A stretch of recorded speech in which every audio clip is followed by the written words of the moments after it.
Okay, so get ready to maybe take some notes, folks, because today we are diving into some seriously delicious territory.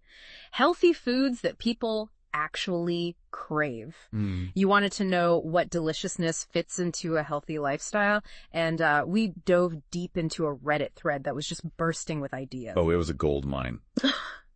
Let me tell you, people are seriously passionate about proving that healthy eating doesn't have to mean sacrificing flavor. Yeah, and this wasn't just, a bunch of celery stick recommendations. We're talking surprisingly delicious stuff.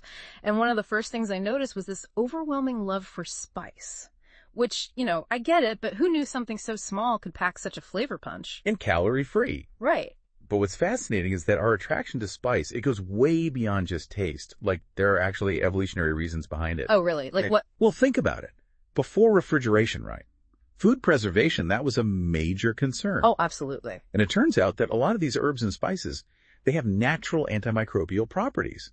So our ancestors, they might have used these to keep their food safe, prevent spoilage. So that extra dash of turmeric wasn't just for flavor, it was like ancient food safety. Exactly. Wow. And it gets even better. Ongoing research is actually exploring how those same spices, how they might have long-term health benefits for us today, like reducing inflammation, even supporting heart health. Okay, so not only does spice make our food more exciting, but it could be doing wonders for our bodies in the long run. It seems like it. I'm all for a little flavor with my health benefits. And this is especially good news, I think, for anyone out there who, like me, finds plain food a bit, shall we say, underwhelming. Absolutely. It's a win-win for your taste buds and your well-being. And speaking of taste bud-pleasing foods with hidden depths, this thread had a surprising amount of love for a snack that often gets a bad rap. Popcorn. Okay, hold on. Now, I love popcorn as much as the next person, but it's usually, drowning in butter and salt. How is that considered a healthy treat? You're right, it's all about preparation. Popcorn itself is a whole grain, and when you skip the unhealthy toppings, it can be a surprisingly nutritious and satisfying snack. We're talking fiber, whole grains, a lower calorie count, like the trifecta. So air pop is the way to go then. Yeah. I did see some back and forth about white versus yellow popcorn in the thread. Any difference there? Honestly, that mostly comes down to just personal preference. Yeah. Some people, they find white popcorn a touch more tender, while yellow might be slightly chewier. But nutritionally, they're pretty similar. The real fun is experimenting with different seasonings to find your, perfect flavor combo. Okay, that's it. I'm breaking out the air popper tonight. This thread has me totally inspired to try some new things. But speaking of trying new things, let's talk fruit, because this thread went full-on fruit frenzy. It was like everyone had their favorite fruit champion ready to defend its honor. The passion was palpable. But amongst the usual suspects, berries were definitely a crowd favorite, and for good reason. Oh, for sure. Berries are delicious, versatile, and packed with nutrients. And as one commenter pointed out, they're especially budget-friendly when they're in season. But you can't talk berries without mentioning blueberries, the reigning champion of the bunch. And rightfully so. They're like tiny antioxidant powerhouses, which is essential because antioxidants help protect our cells from damage caused by free radicals. Right. Those pesky molecules that contribute to aging and disease. Right. So blueberries are basically like tiny little age fighters. Sign me up. Although there was one comment in the thread that had me laughing. Someone swore blueberries prevent you from turning blue when you can't breathe. A valiant effort to connect blueberries to oxygen. I'll give them that. But not quite accurate. Hey, at least they're thinking.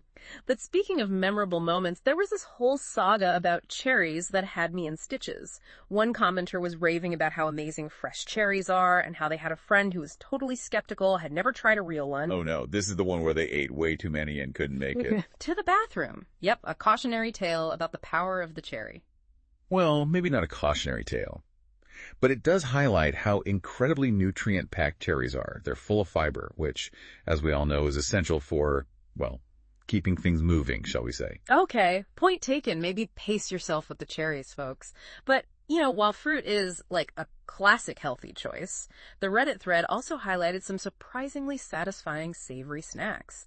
And one in particular stood out, the Caprese salad. Ah, the Caprese. It sounds fancy, but it's incredibly simple. Fresh tomatoes, mozzarella cheese, basil, a drizzle of olive oil, and a sprinkle of salt and pepper. And yet it feels so luxurious. It's the embodiment of the Mediterranean diet, really.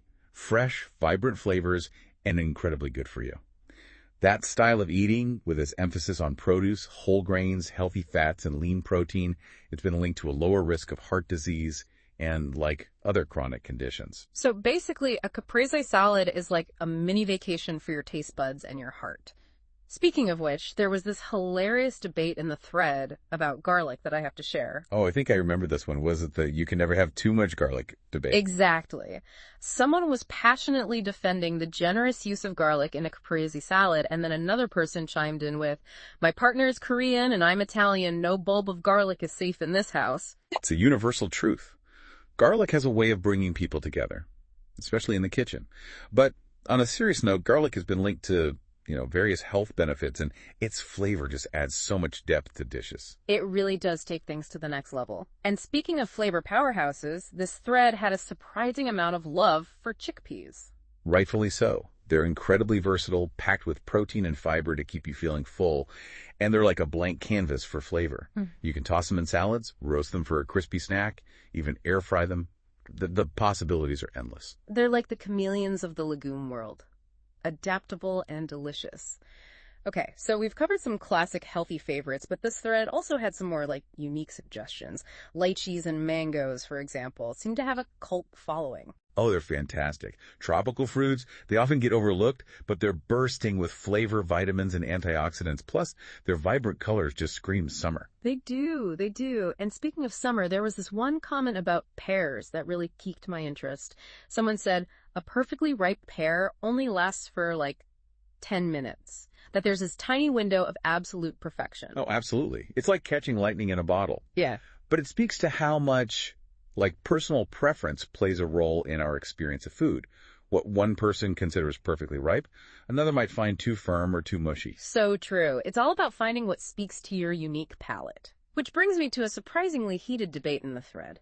The great potato defense. Ah, yes. The potato. Often misunderstood and relegated to the unhealthy category. Exactly. But several people came to their defense, arguing that potatoes, when prepared in a healthy way, are actually packed with nutrients and fiber. They're really setting the record straight. It's all about context. You can't compare a plain baked potato to a plate of greasy French fries and expect them to have the same nutritional value. Right. It's like judging a watermelon based on the taste of its rind. Exactly. And someone brought up a really interesting point about potatoes and the satiety index. They rank high on the index, which means they help you feel fuller for longer compared to other foods with the same calorie count. So they're actually a pretty strategic choice if you're looking for a satisfying and nutritious carb source. But wait, there's more. Someone mentioned a study that found eating potatoes can stimulate the release of feel-good chemicals in the brain. Tell me more about these happy potatoes. Right. It sounds counterintuitive, but it's all about the balance of nutrients in potatoes, particularly the combination of carbs and fiber.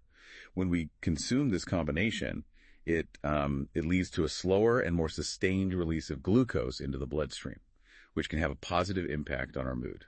Okay, that is fascinating. So not only are potatoes more nutritious than we often give them credit for, but they might actually boost our mood. I'm officially on Team Potato. It's a good team to be on. And it really drives home the point that healthy eating doesn't have to be bland or restrictive. There's so much deliciousness to be found in whole, unprocessed foods. It's about finding that sweet spot between nourishment and enjoyment. And sometimes, discovering that the foods we've been told to avoid are actually nutritional powerhouses in disguise. Exactly. It's all about challenging those preconceived notions and approaching food with a sense of curiosity and adventure. Who knows what delicious discoveries are waiting for us? It's like we're on this mission to, uncover all the hidden gems in the world of healthy eating. Exactly. It's about ditching that restrictive diet mindset and embracing a more joyful and delicious way of nourishing our bodies. And with all this talk of deliciousness, I have to say this deep dive has been a real treat. It feels like we've only just scratched the surface of all the incredible healthy foods out there that people actually crave. We really have. It's been so much fun exploring, the diversity of options and busting some of those common myths about healthy eating. Absolutely. So as we kind of wrap things up here, what's one key takeaway you hope our listeners walk away with today? I think the biggest takeaway is that healthy eating should never feel like a chore. There's so much flavor and enjoyment to be found in whole, unprocessed foods. It's about tuning into your body, experimenting with different flavors, and finding what truly satisfies you. couldn't have said it better myself. It's about finding those healthy foods that make you say, wait, this is good for me, too. Precisely. So I'll leave you with this thought. What delicious and healthy discovery will you make next?